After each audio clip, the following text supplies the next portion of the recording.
Inaresto ang isang Pilipina sa Las Vegas sa Nevada sa Amerika. Suspect sa pamamaril ang 36 na taong gulang na Pinay sa kanyang kapitbahay na pastor. Ayon sa pulisya, binaril ng biktima sa harap mismo ng kanyang asawa at 2 anak. Sugatan din ang asawa ng pastor. Dinala pa ang pastor sa ospital pero namatay rin kalaunan.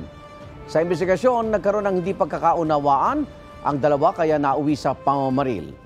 Maharap ang suspect sa kasong patong-patong ng mga reklamo at sinusubukan pangkunin ang panig ng Pinay. Wala pang pahayag kaugnay rito ang ating pamahalaan.